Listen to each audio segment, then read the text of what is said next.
Is the window visible? Hello? Yes, sir. Yeah. Yes, sir. So in the last class, we have seen what is the necessity of mesh analysis, what mesh is, and what we are doing. And also we have seen the Kirchhoff's laws, okay? KVL and KCL, a few conventions, passive sign convention and active sign convention. Okay, how to assign polarity in the direction of current in passive elements, how to read that polarity while writing that in the KVL equations. Okay, so now we'll jump into actual method of analyzing the circuit using mesh current analysis. Okay, so today we will be looking into the steps to solve electric circuit using mesh current analysis.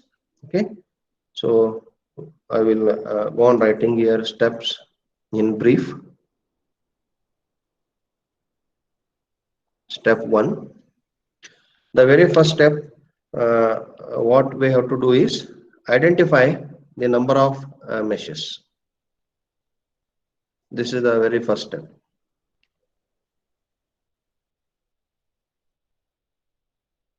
Identify the meshes in the circuit. Okay, so I have to identify the meshes in the circuit. Second step,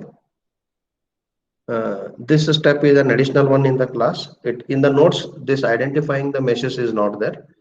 In the notes, the steps are from directly step 2, what I have written. Okay, so step 2, okay, assign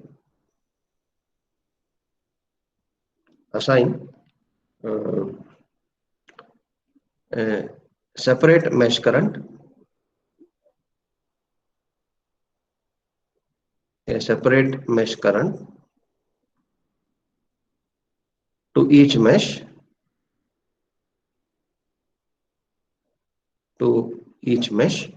okay. So when I assign this separate mesh current to each mesh, I know already that this mesh current is imaginary.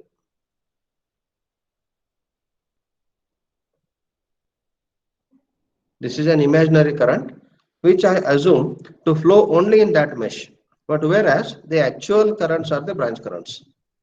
Okay, so I assign each mesh a separate mesh current, okay, to flow in to each mesh current such that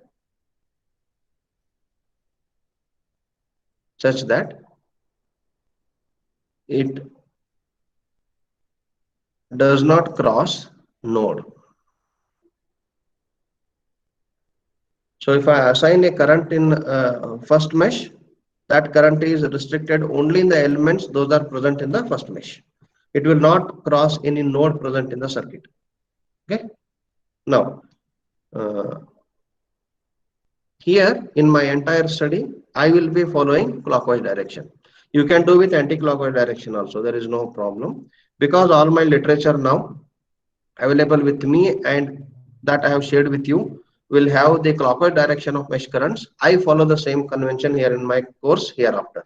Okay. Take direction of mesh current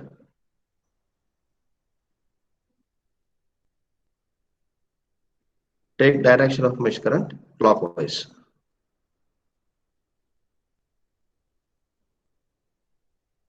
Take direction of mesh current clockwise. So I will assume a mesh current which is clockwise in direction. Third step. First we'll see the steps, then we'll apply these steps to the circuit given. Okay, I have a general circuit drawn here. We'll apply all these steps to the general circuit given. Okay, and second, step third. Okay, in any circuit element that is common between two meshes, then the mesh current in that element is algebraic sum of two mesh currents. Okay, in the element in the element that is common in the element that is common between two meshes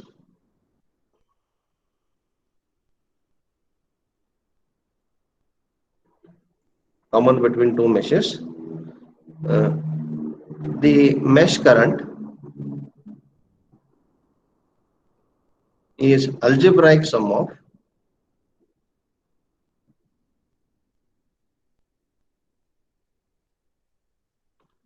both mesh currents. Algebraic sum, or I can call difference also. Algebraic sum or difference of both currents. Okay, or both you can say mesh currents, of both mesh currents. Okay, so the mesh current that is flowing in R2 is algebraic sum or difference of currents that is flowing in mesh 1 and mesh 2. Okay, we'll see exactly what these mean in further discussion. Okay, now, once I assigned the mesh currents, okay, next step is to write KVL equations. Step 3, step 4, marking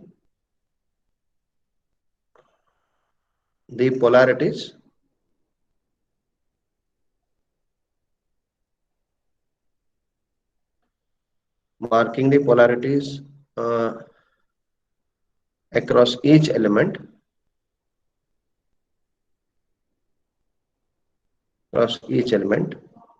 uh,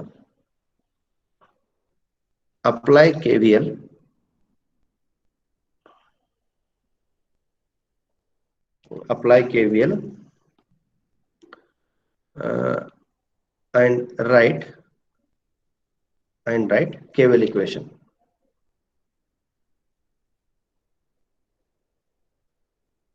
And write KVL equations.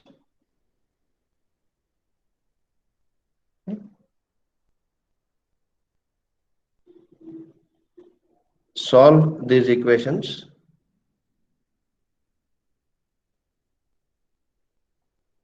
using Cramer's rule.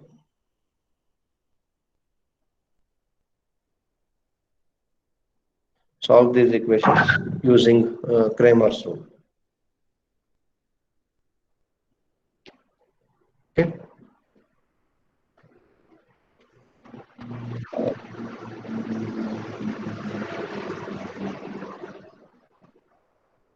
Then in step 5, now I have assigned the current, applied the KVL, wrote the equations, and I have solved. Okay. Uh, solve these equations for Cramer's rule for the mesh currents. That is for obtaining the value of mesh currents. Then how to understand this? Now I got the answers. What next?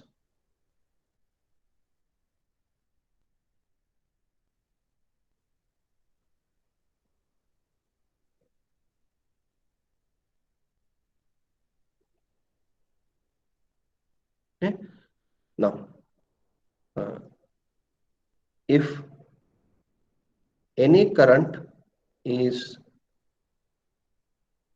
with negative value,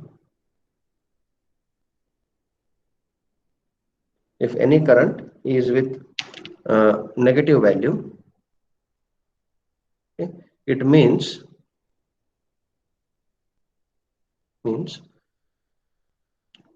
the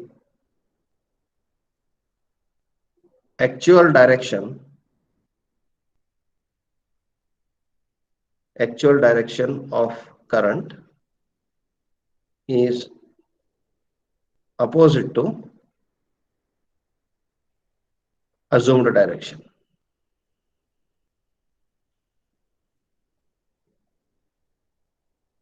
is opposite to assumed direction. So what does this mean? I have assumed all the currents flowing in the clockwise direction. Now, if any of the currents after solution comes out to be negative, then actual direction of that mesh current is anticlockwise. That is the meaning. Okay. So now, what I will do is, I will redraw the circuit once again here, and I will try to apply the steps that we use in mesh current analysis.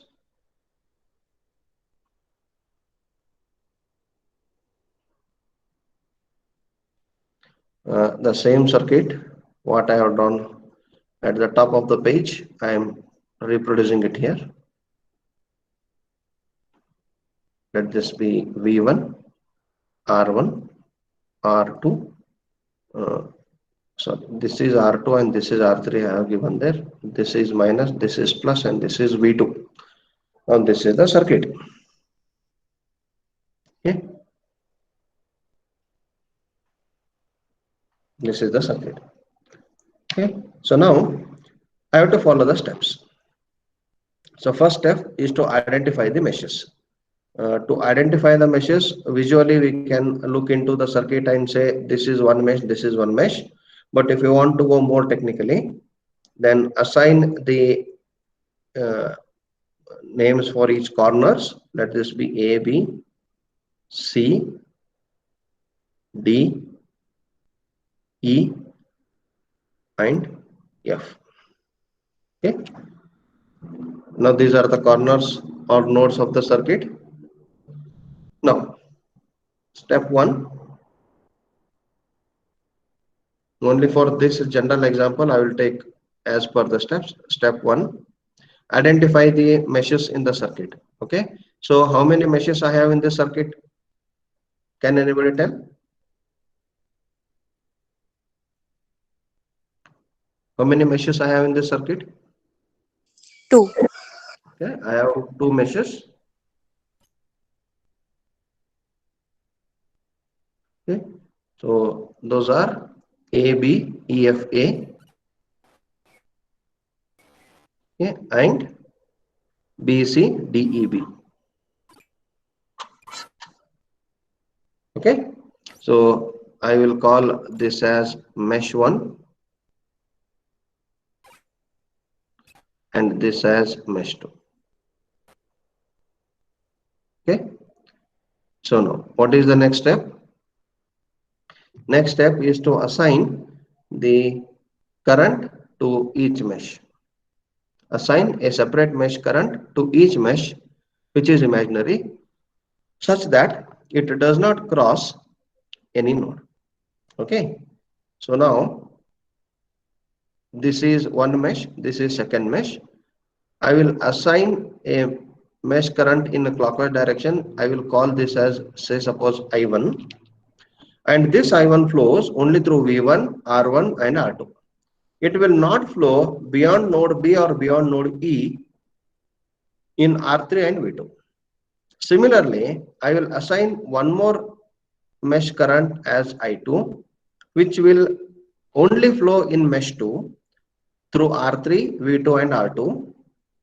Okay, and it will not cross node B or node E, and it will not flow in V1 and R1. So each mesh is with each current.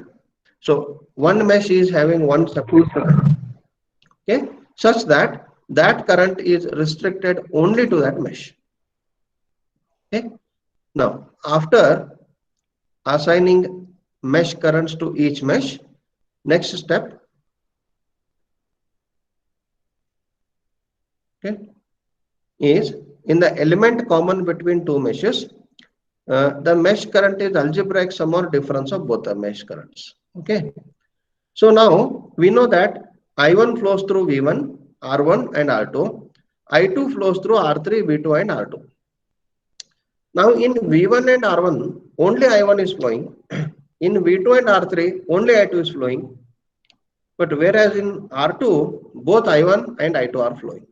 So when I say that in a single element, multiple currents are existing, it does mean that effective value or resultant value of all those currents are existing. Even if there are 100 branches connected to this R2 to enter into this element, the resultant current flowing into this R2 will be always the resultant value. The total current is the resultant value of all the currents that are tending to flow in this R2. Okay. So now the current through R2 is either I1 minus I2 or I2 minus I1. It can't be I1 plus I2 because with respect to I1, current in R2 is clockwise. With respect to R2, when I see with respect to I1, when I see I2, I2 is anticlockwise. It means I1 and I2 are opposing. If I see from I1, I2 is opposing I1. If I see from I2, I1 is opposing I2. Okay, so evidently the current in R2 is the difference of I1 and I2. When we write the equation, you will get to know about that. Okay, more clarity will be there in that. Okay, now third step, fourth step is to make marking the polarities across each element. Now I have to mark the polarities across each element. Now the polarity across active sources we know, those are already mentioned. Okay, so this is minus and this is plus, and need not to worry about the polarities across active voltage source. Now, as per the convention, what we have seen, as per the passive sign convention, current I2 is flowing through R1 from A to B. It means that terminal connected to A should be at higher potential point. Terminal connected to B should be at lower potential point. Okay. Where the current enters in resistor, that is positive. Where the current leaves the resistor, that is negative. Now, similarly, I2 is flowing through R3. Now, I will.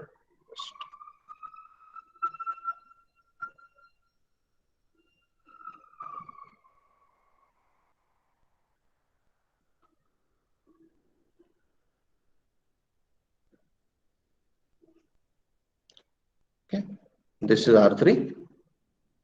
Now current I2 is flowing through R3 from B to C. B will be at positive terminal, C will be at negative terminal. Now what about the polarities across R2? Now current I1 is flowing from B to C, B to E. With respect to I1, B should be at positive potential, E should be at negative potential. Now current I2 is flowing from E to B. With respect to I2, E should be at positive potential, B should be at negative potential.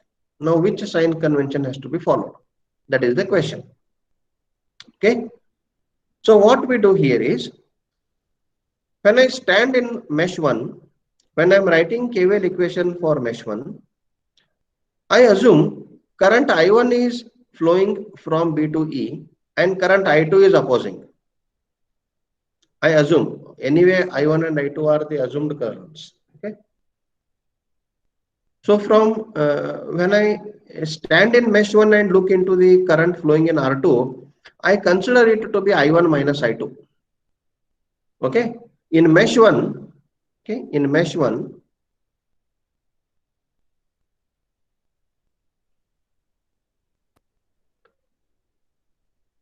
current in R2, current in R2 is taken I1 minus I2. Because in mesh 1, I1 is the master. Okay, I1 is the current of mesh 1. That is the master in mesh 1. Now the other current flowing in the common element is opposing that current. So therefore, I take that current in which I am standing, in that mesh which I am standing as positive, and the other mesh current in common element as negative. So I1 minus I2 I will take. Then the same thing what I will do in mesh 2.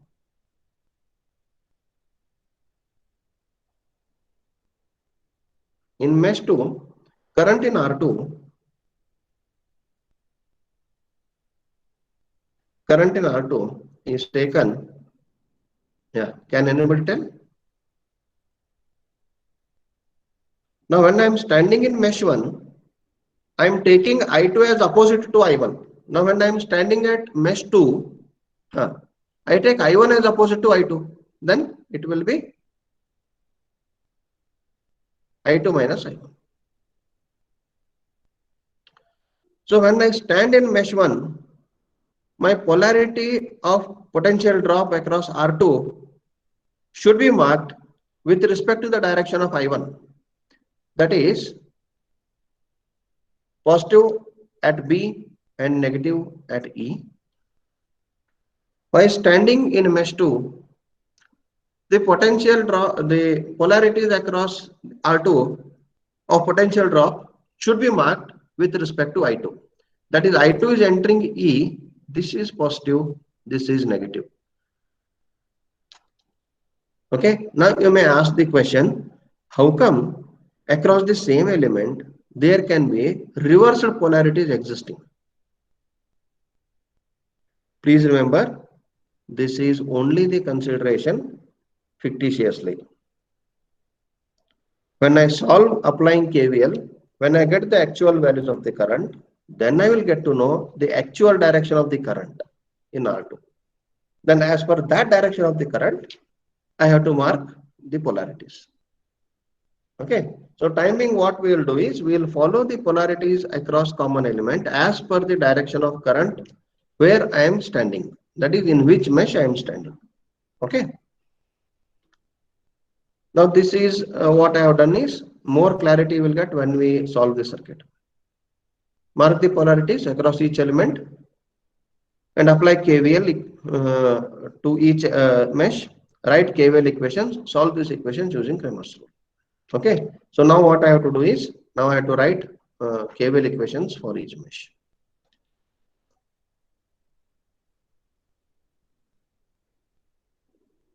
Okay, now you can write apply KVL to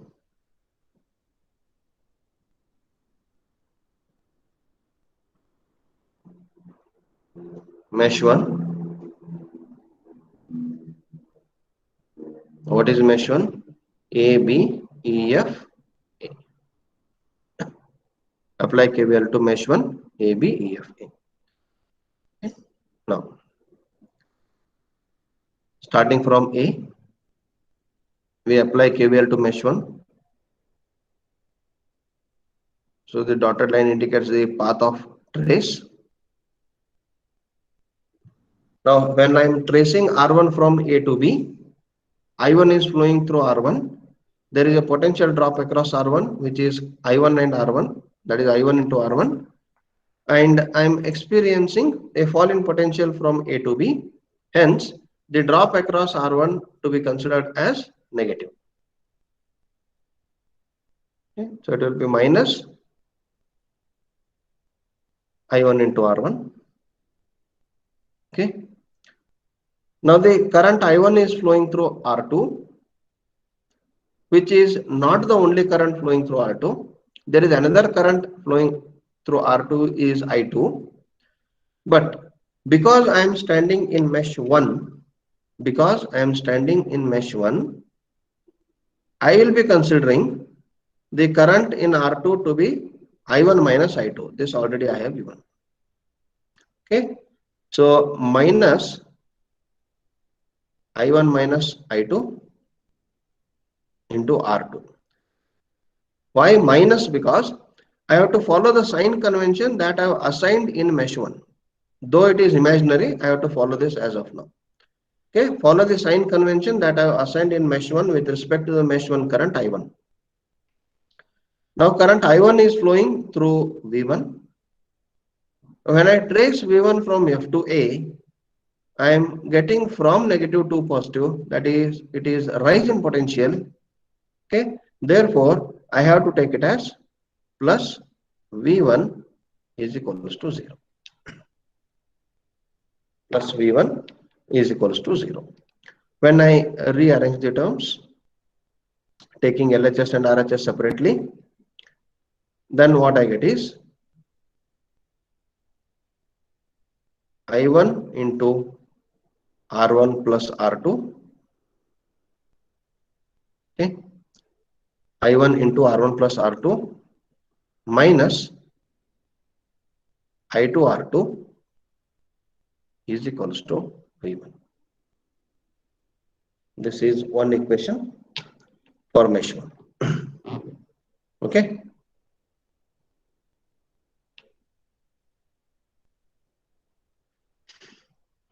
Is this equation correct? People are there? Yes, Yes, sir, correct. sir. Yes, sir. Now, Yes, sir. do the same thing with mesh 2. Now apply KVL to mesh 2.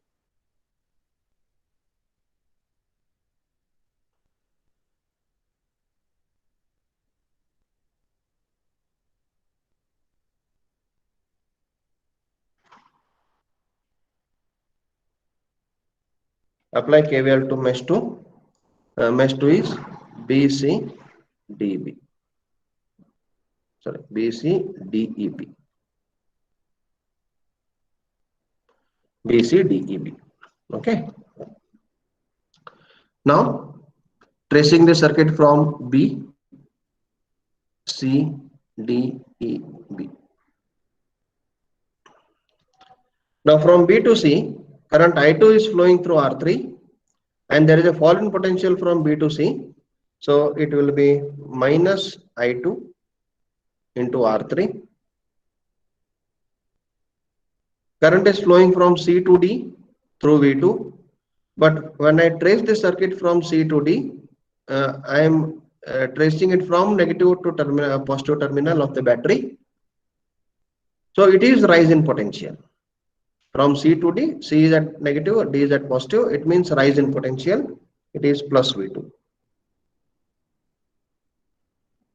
Okay. Now current I2 is flowing through R2, where current I1 is also flowing through R2 now simultaneously. So the net current flowing through R2 is the difference of I1 and I2 because they are opposing each other. But because I am standing in mesh 2, I see that my current I2 is positively assumed, whereas current I1 is opposing that current I2. Therefore, when in mesh 2, I should take I2 minus I1.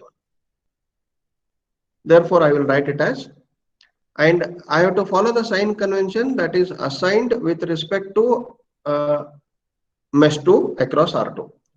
Okay, and please remember that in any mesh equation, okay, voltage drop is always negative. Voltage drops always come negative. Okay, so minus of I2 minus I1 is equals to 0. Now this is equation for mesh 2.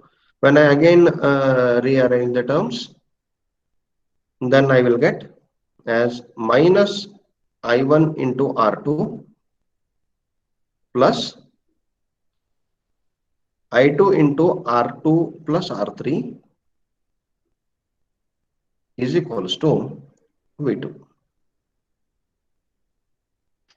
This is equation 2. Okay.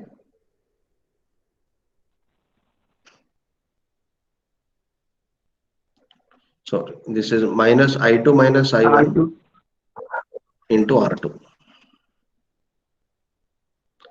Minus I2 minus I1 into R2. Or just a second.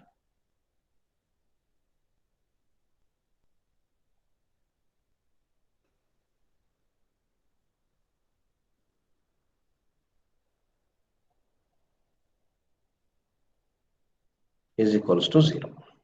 Okay. Now I have two equations and two unknowns. Now can I write third equation?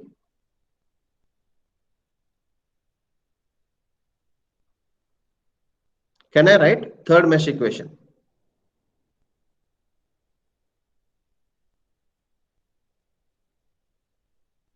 Quick.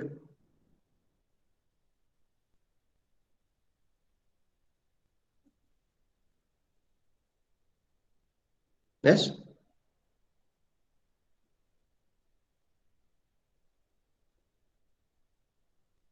See the elements, whether all the elements are covered in one or the other meshes.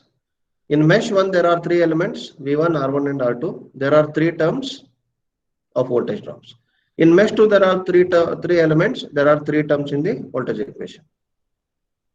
Okay, so I'm writing KVL equation for each mesh. You should also cross check whether all the elements are considered in the mesh equation by counting the number of elements in that mesh and by number of terms in that equation.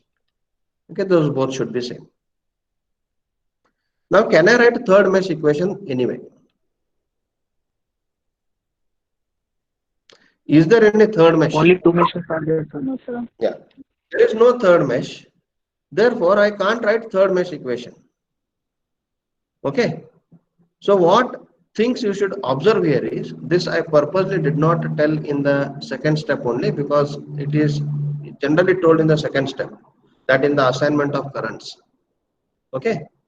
So one thing you should observe here, observation, which is very important in our lives. Observation is extremely important in all the aspects. So what observation we will get? Okay. First one, number of equations are equal to, yes, are equal to Number of unknowns. number of meshes. Is it? See, equation are written for mesh. Is it? Number of equations are equal to number of meshes. Second point.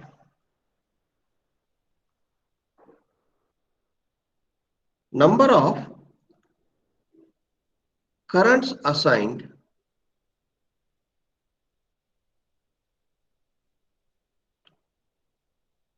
are equal to what we have seen in this step. Assign a separate mesh current to each mesh. So, how many number of currents we assign? Two, sir.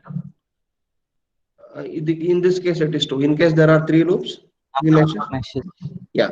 Number of currents assigned are equal to, again, number of meshes.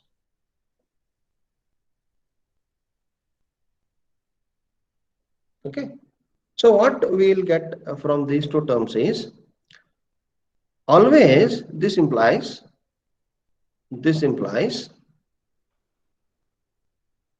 always number of equations are equal to, yes, number of unknown currents. Correct. Is it right? Always number of equations are equal to number of unknown currents, because currents are what? I am assigning the mesh currents to each mesh. It means that is unknown to me. At first place, that current is unknown to me. I am assigning it arbitrarily using a clockwise direction assumption. Then I am writing KVL equations. I get a set of equations, and those set of equations are equal to number of meshes, and number of currents are equal to number of meshes. Therefore, number of equations are equal to number of currents. This will yield, okay, system of linear equations.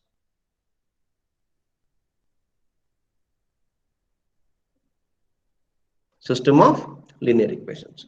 So system of linear equations can be solved very easily using, there are various methods. As the number of equations increase, the complexity increases. But one thing is extremely sure, that each unknown current is having a fixed value. Because when the number of unknown equations are equal to number of unknowns, I get a particular solution. Is it? Yes or no? I get a particular solution. When all RHS are fixed, when all the coefficients of unknowns are fixed, when I solve them, then all the variables will get a fixed solution, a particular solution. Okay. So, mesh current analysis is actually the solution of system of linear equations. Okay, but how to get linear equations? These steps we have to follow. Okay, now shall I generalize it? Okay, I will generalize now the system of linear equations for two meshes. Okay, generally,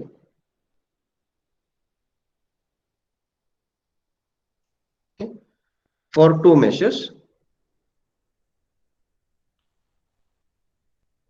for two mesh circuit, I can write system of linear equation as, okay,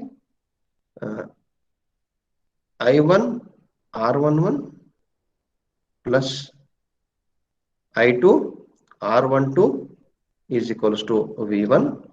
This is general form. R11 may be negative, R12 may be negative, V1 may also be negative. Okay. Okay. And I1 R21 plus I2 R22 is equals to V2. Okay. How can I represent using matrix form? Can there is a relation between matrix representation and system of linear equations. Is it? So I can have a coefficient matrix R11, R12, R21, R22. I have a variable matrix I1, V1. I2, and I have a solution matrix V1, V2. Are these the names in system of linear equations? A into X is equals to B. Yes? Yes, sir. Yeah. So this is what? Coefficient matrix.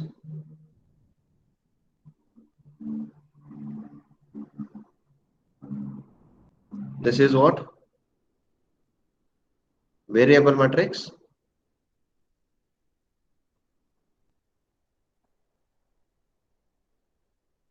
And this is what? Solution matrix.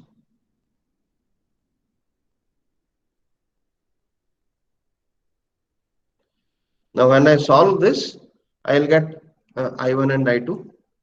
Okay. So using Cramer's rule,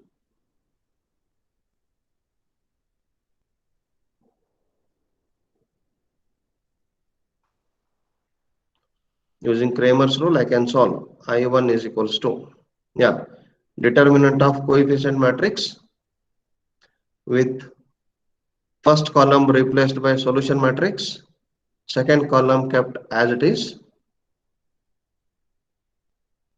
divided by determinant of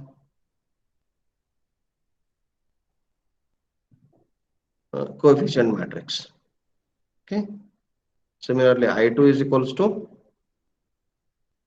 determinant of coefficient matrix replaced with column 2 replaced by solution matrix. You heard this name Cramer's rule earlier also, is it? Where delta is determinant of R11, R12, R21 and R22. If you do manually, you have to follow this method. But fortunately, we have the solutions to be done using calculators. You can directly do that. But these equations must be correct. If equations are incorrect, then even calculators will yield incorrect answers. Okay, and there are major marks for answers. Then for three mesh circuit,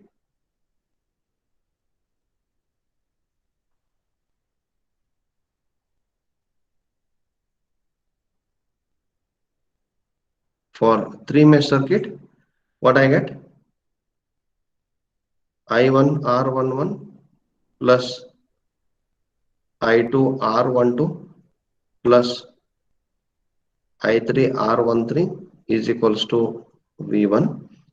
And there is no necessary that in each equation there will be coefficient of each current. Okay, there is no compulsion. There can be only one current in one equation, but at least there should be one current in one equation. Okay. Then I2 R12 plus I2 R22 plus I1 R12, I2 R22 plus I3 R23 is equals to V2, I1 R13 plus, this is 21. This is 31.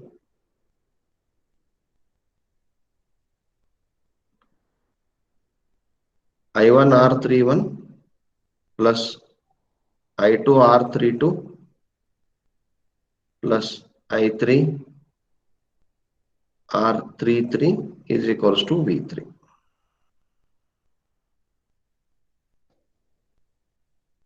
A is equals to V3. Now, if I want to write it in the matrix form, same thing we have to do here. So, a coefficient matrix R11, R12, R13, R21, R22, R23, R31, R32, and R33. Multiplied by variable matrix I1, I2, I3 equal to solution matrix V1, V2, V3. Again, apply Kramer's rule, the same method you have to follow. If I want I1, replace first column of coefficient matrix by solution matrix divided by determinant of coefficient matrix. I2 replace second column, I3 replace third column. That you will get the solution. But you need not to do this completely manually. You write the equation, substitute in the calculator, get the results. Okay, that is the easiest one. Okay.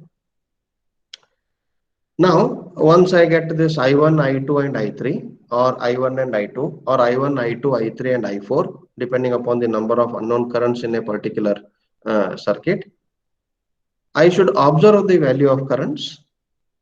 I should observe the values of currents. Now, if any current is with a negative value, now suppose after I solve this all and I get the value of I2 as minus, then what does this mean? It simply means that the mesh 2 current is anti-clockwise where I have assumed it to be clockwise. That is the only meaning. Nothing changes. Okay, magnitude will remain the same because this is the system of linear equations with number of unknowns equal to number of equations. Therefore, the variables will carry the fixed values. A particular solution you will get. When there is a particular solution, there can be change in the direction of the currents because we know that current is a vector. Okay, it can have both magnitude and direction in AC. In DC, if the things are reversed, polarities are reversed, current will change. Okay. Therefore, the minus sign is not attached to the magnitude of the current here. Minus sign is attached to the direction of the current. A minus current indicates only the opposite flow of that current. Okay. Any doubts so far? Yes. No, sir. No, sir. Anybody else? Any doubts? No, sir. No, sir.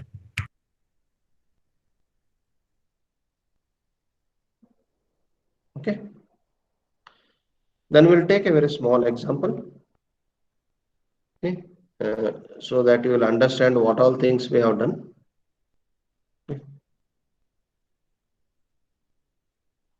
I will take a very small circuit, same two loop circuit example, and we'll solve it step by step.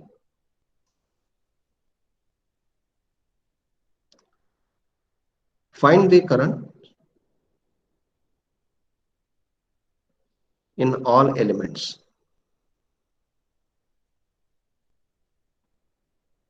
of circuit shown.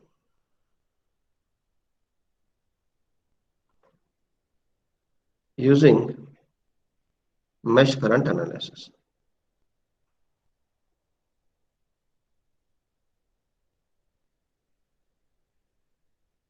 Using mesh current analysis.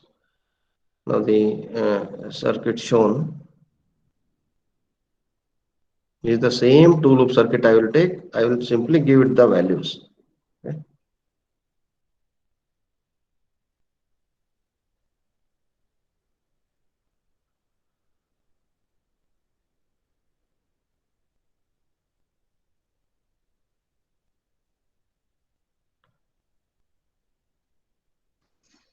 Let this be 10 volts, 2 ohm, 5 ohm, and 8 ohm, minus, plus, it is 15 volts.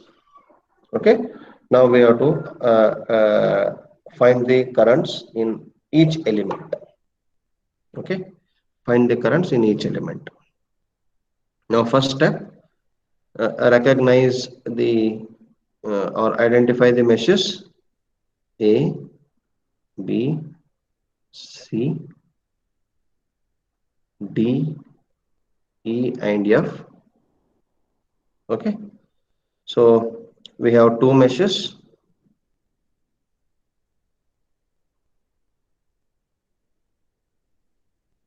Okay, we have two meshes. Mesh 1, A, B, E, F, A, and mesh 2, B, C, D, E, B. Okay. Next step is to assign the mesh currents. Now, how many currents I should assign? The number of currents to be assigned are equal to the number of meshes. I know there are two meshes. There should be two unknown currents. Okay. Now assign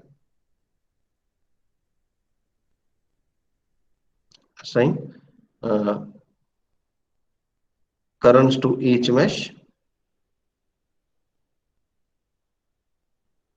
Okay. In clockwise direction. I will not write this every time. Okay. It is just for first example. We'll look into that in clockwise direction.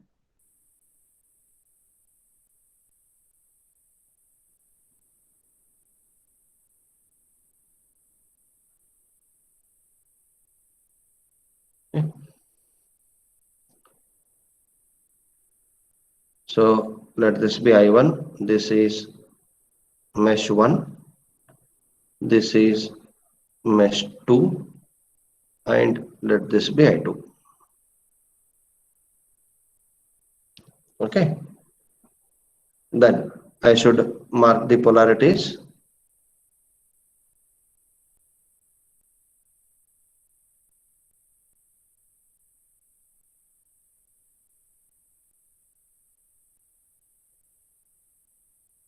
Mark polarities across each element.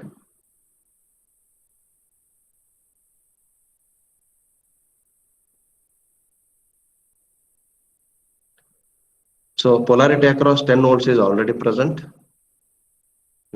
Same. Now current I1 is flowing through 2 ohms from A to B. Therefore, terminal A is positive, terminal B is negative. The same current I1 is flowing from B to E in 5 ohms. Therefore, in mesh 1, across 5 ohms, B is positive, E is negative. Current I2 is flowing through 8 ohms from B to C. So, B is positive, C is negative. Okay. Now, across 15 volts, it is same. Current I2 is flowing through 5 ohms from E to B in mesh 2. Therefore, in mesh 2, this is plus and this is minus. Okay. Now we have marked the polarities. Any doubts in marking polarity? Guys, any doubts in marking the polarity? No, sir. No, No, sir. sir. Okay, you are comfortable with marking the polarities, because marking polarities is the most important task you will be doing, because if the polarities marked are incorrect, suppose you mark correct polarity for voltage source, mark incorrect for 2 ohm and mark correct for 5 ohms, then also the solution is incorrect. Polarity marking is extremely important in mesh and node analysis, especially in mesh analysis. Okay, so everybody is comfortable and is clear with marking the polarities with respect to the direction of current through an element. Yes, sir. Yes, sir. Okay, so we shall move ahead with the solution. Now once the polarities are marked, then apply KVL to each mesh.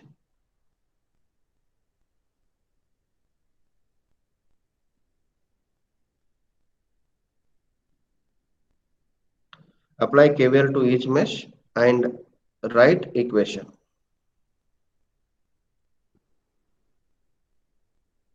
And write KVL equation. Now for mesh 1,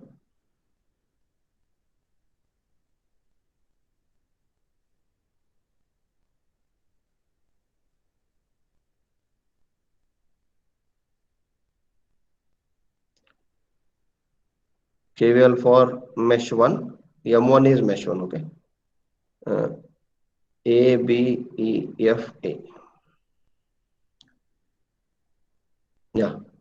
Can somebody tell the equation?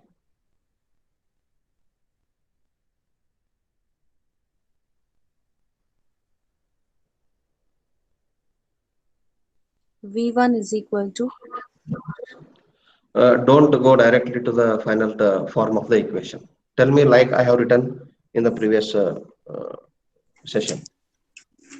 Trace V1 circuit from A to B, B to E, E to Minus F, 2I1. yeah, minus 2 Minus I1. 2I1 minus. Yeah. Current I1 is flowing through 2 ohms from A to B, which is fall in potential minus 2 I1. Yes. Next. Minus, sorry, minus I1 minus of I1 minus I2 into 5 5. ohms, because current I2 is 10. opposing current I1 in 5 ohms when I see from mesh 1. So in mesh 1 it is I1 minus I2, mesh 2 I2 minus I1. Suppose I have mesh 3, it is I2 minus I3 in mesh 2 and I3 minus I2 in mesh 3. Okay, that you just follow that. You will never go wrong. Okay, into 5. Then 10 volts.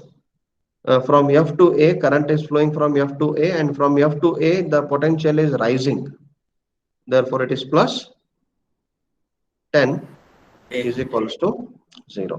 Now, rearranging the terms, what I get?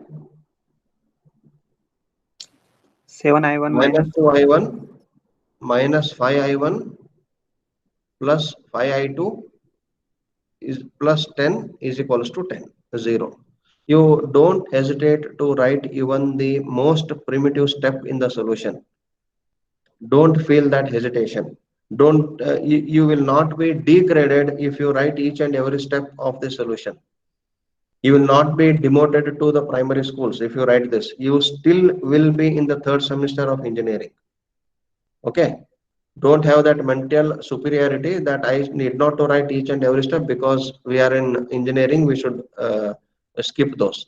But in skipping those, if you make mistake, then it will be losing the marks. Okay, for first few examples, after that you will get to know repeatedly. Okay, for first a few examples, under every concept, please follow each and every minute step also. Okay, even if you write down each and everything, positive, negative terminologies also, do it. Okay, then you will be knowing the mechanism of solution, then you can directly apply the solution with the final equations. I will tell after a few examples, 1 or 2 examples, how to write equation just by observing the circuit. That is called inspection method. Okay, just by observing the circuit, you will be writing the equation. You need not to do all these things. Okay, that will be extremely useful in your examinations and competitive exams. Yeah, now rearranging minus 2i1 minus 5i1 minus 7i1 plus 5i2 plus 10 is equals to 0, or 7i1 minus 5i2 is equals to 10. This is equation. Now KVL for mesh 2.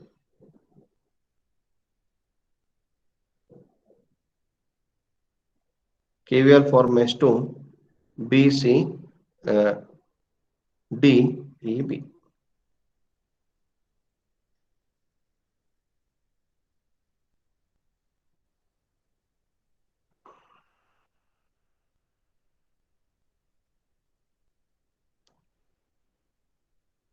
Yeah. Now trace the circuit from B to C, C to D, D to E, and E to B.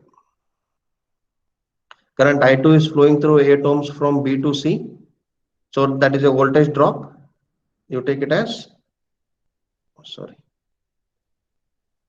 minus 8 I.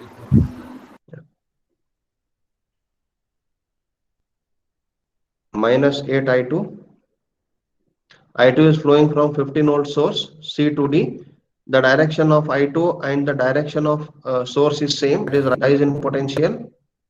Okay. See, this is the direction of the source, 10 volts. This is the direction of the source, 15 volts. So direction of current and direction of source are same, positive. Plus 15, that is rise in potential. Next, I2 is flowing through 15 ohms, 5 ohms, through which I1 is also flowing. But now currently I am in mesh 2, so I should be taking it as minus I2 minus I1 into 5 is equals to 0. So it is plus 5i1 minus 8i2 minus 5i2, that is minus 13i2 plus 15 is equals to 0, or minus 5i1 plus 13i2 is equals to 15. Now this is equation 2. Now next step is solve it. Solve equation 1 and equation 2. I hope you know how to get the solution of equations in your calculators. I1 is equals to 3.1. I1 is equals to 3.1 amperes and I2 is equals to 2.3. 2.3 amperes. Okay. Now what is the question? The question is to find the current in all the elements of the circuit shown. Okay. So I want the current in all the elements of the circuit shown. I will copy this circuit down there.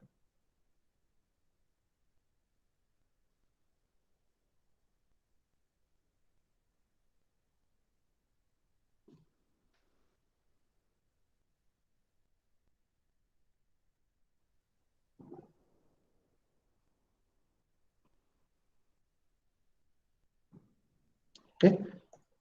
Now I want the current in all the elements of the circuit shown. It is now simply we should observe what is the mesh current in each element. Okay. So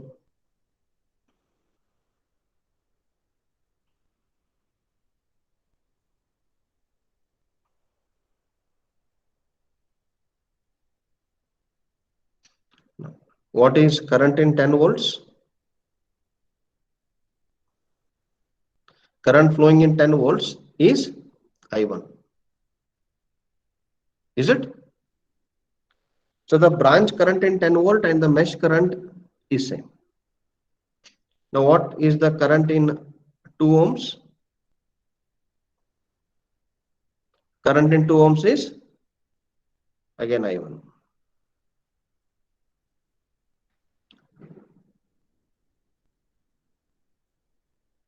I will keep 5 ohms at last.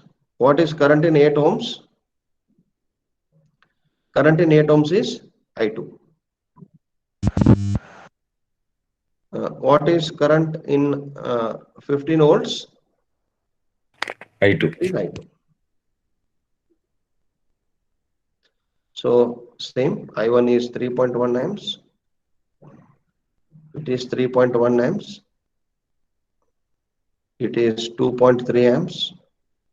All are getting the same values. Yes, sir. Okay, good. Now what is current in 5 ohms? I1 minus I2 or I2 minus I1. No, it should be only one. Why? Because I took I1 minus I2 or I2 minus I1 because I did not know what is I1, what is I2. Now I know what is I1, what is I2. How can be two possibilities? I1 I minus know I2, sir. I1 minus I2. exactly what is the value of I1 I know, exactly what is the value of I2 I know. Now I1 observe minus I2. which is the larger current. We know that the resultant current is always equal to the sum or difference. So when I have difference of two numbers, which is more positive, that sign will be there for the result. Yes. Yes, sir. So current I1 is greater than I2. Definitely, the direction of current in 5 ohm is from B to E. Current 5 ohm, I5 ohm is from B to E. Okay. Or before this, before we do this, current I5 ohm is equals to I1 minus I2. Okay, because I1 is greater than I2. Okay, therefore this is equals to, I will write some 3.1 minus 2.3 which is equals to 0.8 amps. Is it 0.8? Yeah.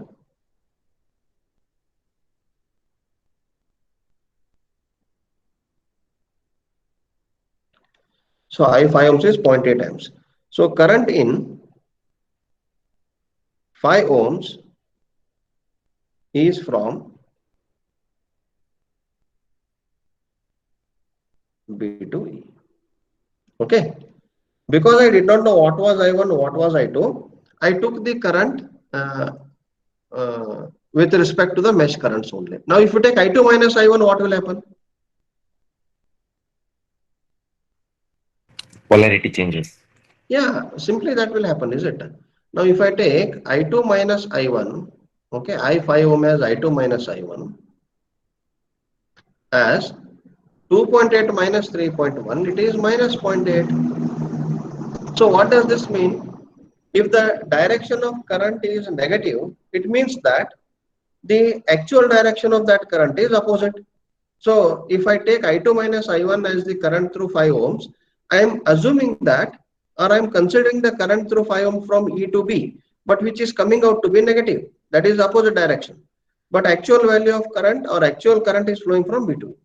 So by doing this and then coming to the other conclusion, just by observing the values of currents, because these values of currents are fixed as long as circuit elements are of fixed values, I will take higher value minus lower value. Okay. So this is the solution of the example. Any doubts so far? No, sir. Any clarifications you need? Yes? No, sir, it's clear. It's clear, sir. Okay, fine. So we'll stop here for this class. Okay. In the next class, we will take up few more such examples. This is a very simple example. We will take um, more examples on this mesh analysis, okay, with more number of loops, and we'll look into how to solve them with dependent sources also, with AC circuits also. Okay, where we'll get impedances and the currents and voltages at some phase angles. Okay, so we'll end today's session with this solution of the example. We'll meet again in the next session. Okay.